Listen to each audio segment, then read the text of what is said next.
Ahoj, já vás zdravím od nás ze statku. Je začátek dubna a myslím si, že je včas na takovou březnovou review, co se nám povedlo, co jsme stihli, co se třeba chystáme nebo co jsme nedodělali. A chci vám udělat takovou procházku naší zahradou a ukázat vám místa, která mi dělají radost a nebo která nás teprve čekají, že tam něco uděláme. Tak pojďme na to. Tohle místo, kde teď stojím, bylo ještě před měsícem takové bordeliště, bylo tady spoustu větví, byla tu stará štěpka, plná kupa, bylo to prolezlý myšima a je to za foliákem, takže to nebylo až tak vidět, ale je to jižní stěna domu a na podzim, když jsme dělali výkopové práce na dvoře, tak jsme museli přesunout broskvoň, která tady nádherně kvete momentálně a ta broskev se chytila. My jsme nevěděli, jestli se chytí, jestli to zvládne, protože už to je docela asi 6letý stromek, který už plodil a prostě jsme to riskli, protože jsme tu měli bagr, takže ji přesunout celou s velkým kořenovým systémem a prostě jsme ji přesunuli sem k jižní zdi. Momentálně to vypadá, že se jí daří, když ona obecně má nějaké nemoci, ale krásně kvete, podívejte se sami. A rozhodla jsem se pod ní udělat takový guild, což je takové společenství keřů, květin pod tím stromem, aby si vzájemně podporovali se, případně aby se zamezilo nějakým plevelům, které pod tím stromem nechceme. Takže to je momentálně úžasné místo a doufám, že se rozroste a bude dělat jenom parádu. Tady jsme teda u jižní stěny a je to tady celé takhle jižní zahrada, což je nejhezčí místo vlastně z celého pozemku, protože je tu nejvíc světla, všechno tu jakoby plodí nejlíp a není tu takové vlhko, protože my na pozemku máme poměrně vlhko a některá místa jsou vlhká tak moc, že už třeba i některé keře nebo rostliny tam hnily. Takže tohle je ta část, kde se nejlépe pěstuje, kde je to nejpříjemnější a nejpřirozenější prostředí a hlavně se tu krásně sedí celé léto. Takže vám ukážu teď tu jižní stranu a co tady pěstujeme. Tady za mnou, přímo u jižní stěny, je foliák, ten mám od loňska, tak se s ním teprve učím a zžívám. Momentálně tam mám vyseté řetkvičky a saláty a vlastně čeká na rajčatovou sezónu, která přijde za měsíc. Takže je to tam připravené a zatím tam jsou nějaké předplodiny a uvidíme, co všechno tam nakonec skončí. A tadyhle už jsou pěstební záhony a tenhle vyvýšený, tak ten jakoby navazuje, tady je vyvýšená část, ale tady ta větší část to je kompost, který původně jsme plánovali trošku jinak a budeme ho přesouvat, protože to není dobré místo takhle na sluníčku, ale byla to taková rychlovka, takže prostě momentálně je tam a i tak funguje dobře. Tak se pojďte podívat na ty záhony dozadu.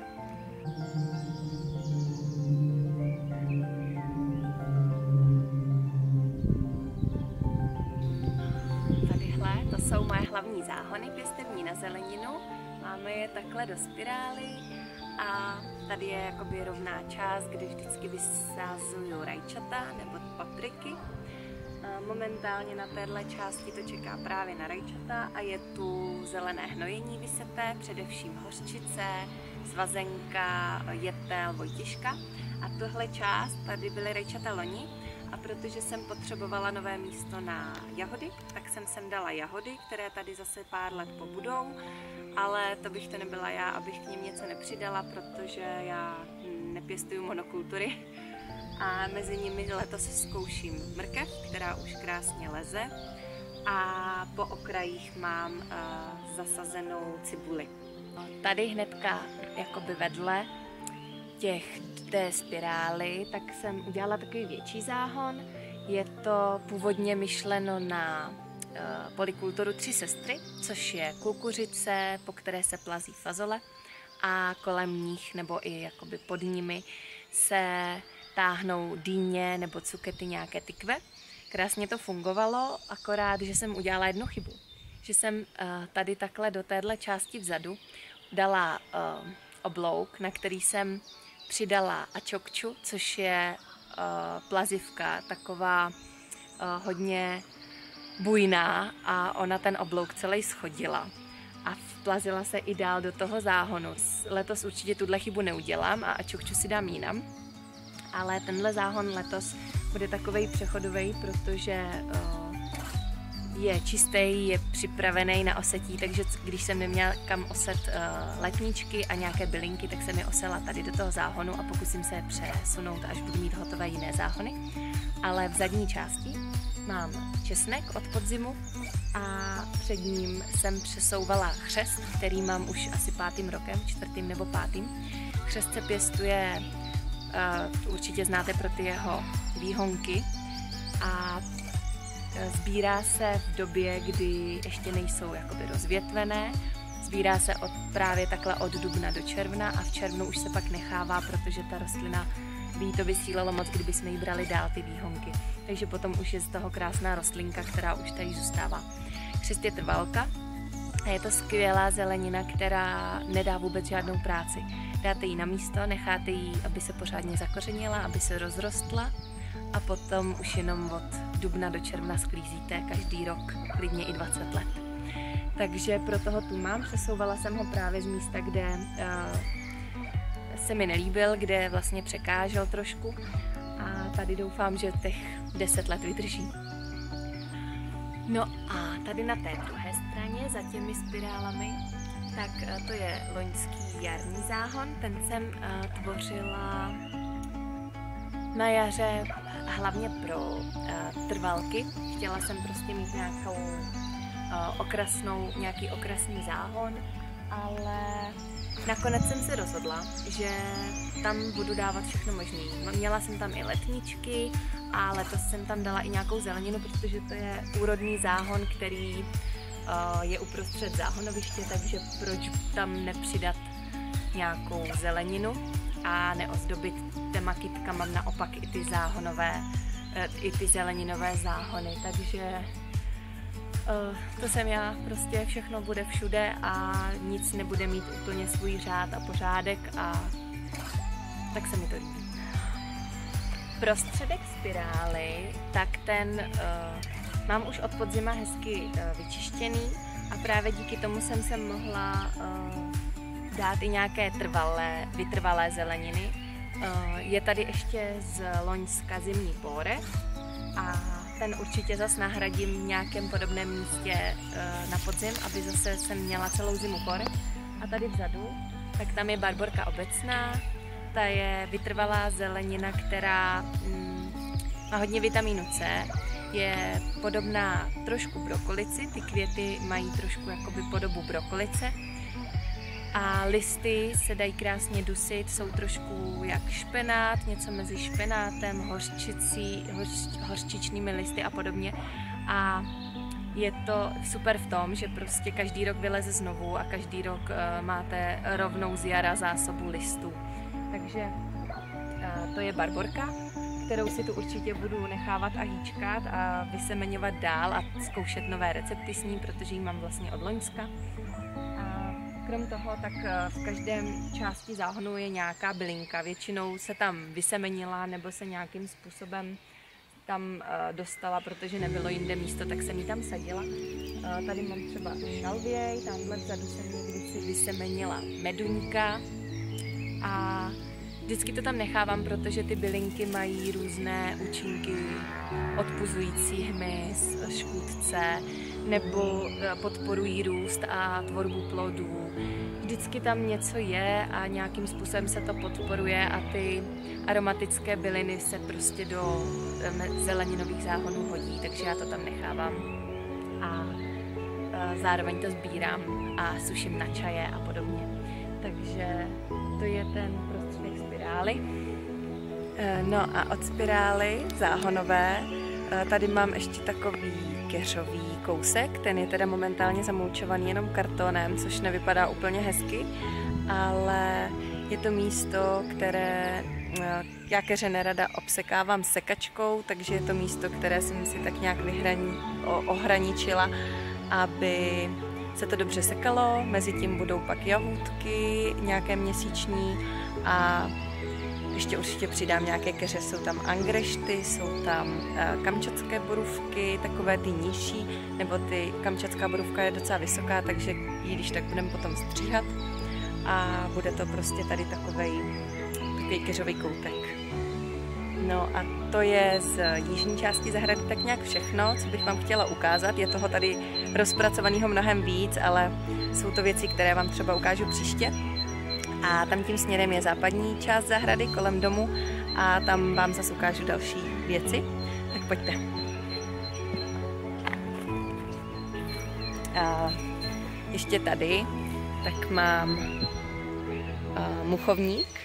Ten sem nepatří, nebo respektive ho tady nechceme, protože je uprostřed cesty. To je tak, když se udělá úzká cesta a pak zjistíme, že ji potřebujeme širší. Ale už nádherně kvete.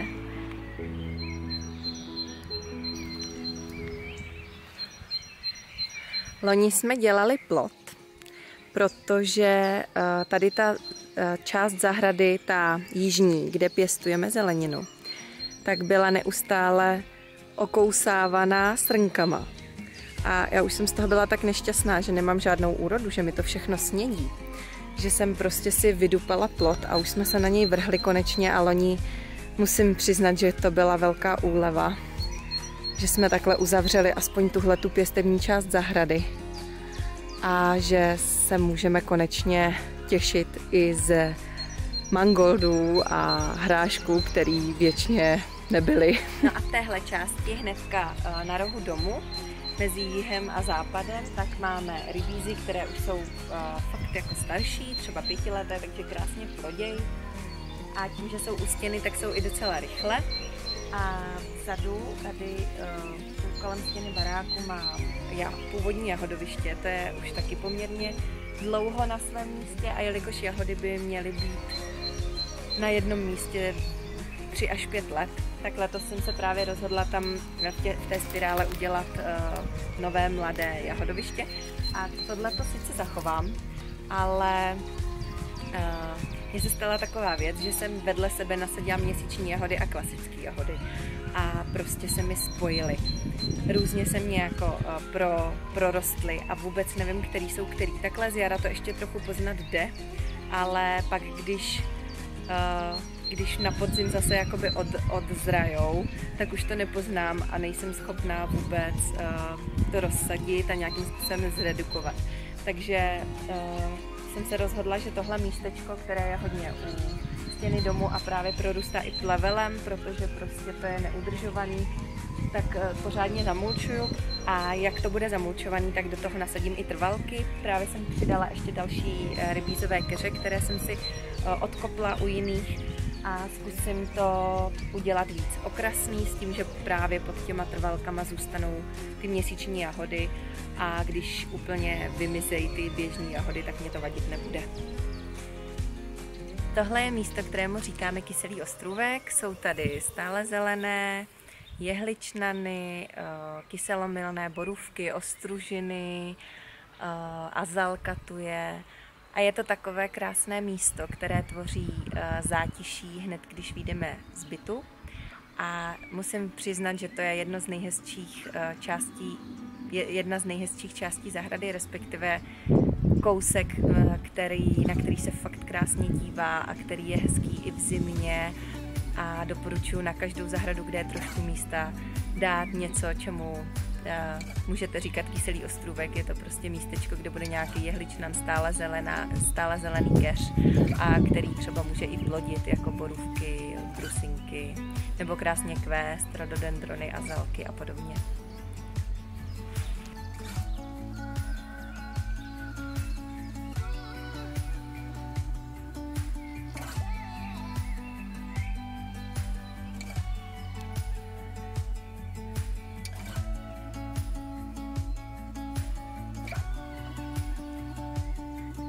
No a tady za mnou, takhle tam je louka, kterou jsme každý rok kosili jenom 2krát ročně. Máme v ní stromy, jak chtěli jsme udělat takový jedlý les, nebo aspoň sad. Ale tahle dolní část, kde vidíte ty kartony, tak je to právě zakartonovaný, protože tam bych si moc přála rozšířit bylinkové a trvalkové záhony. Chtěla bych, abych měla mnohem větší zásobu bylin, abych je mohla právě s nimi kouzlit mnohem víc, protože letos jsme vlastně už teď bez bylin a líbilo by se mi, kdybych to mohla třeba i nabídnout dál, mohla bych vám něco ukázat, mohla bych z toho tvořit něco zajímavějšího a většího a krásnějšího a doufám, že se mi to podaří. Momentálně to vypadá takhle hrozně, protože prostě karton je nejrychlejší mulč, který můžete udělat, aby vám zbytečně ta tráva neprorůstala. Pokud je teda vlhkej, pokud je suchej, tak to pod ním stejně roste dál. Tak se pojďte podívat na tu louku.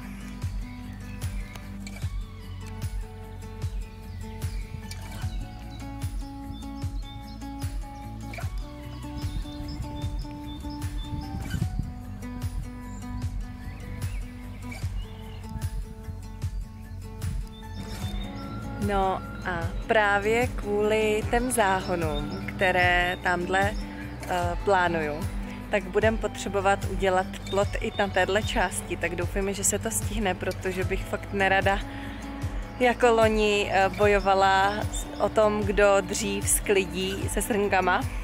A jenom ještě jedna rychlo obhlídka, a to je úplně z druhé strany domu, ze severu, kde máme dvůr, ze severovýchodu, kde se na podzim bagrovalo, kde se kopalo, pořád tady bagr stojí, respektive už zase, a snažíme se to tu srovnat. Rozhodli jsme se, že tahle plocha až vlastně dozadu k rybníku je největší plocha, co tu máme, a proto, když už se tu bagrovalo kvůli tepelnému čerpadlu, tak jsme se rozhodli, že to chceme do roviny, aby tady bylo hřiště, aby se tu dalo hrát, jezdit na kole, nebo dát branky, aby si děti mohly prostě kopat a podobně. Takže teďka za březen se stihla tato část, která už je osetá a už roste tráva. A doufejme, že budeme pokračovat i dál a stihne se další část.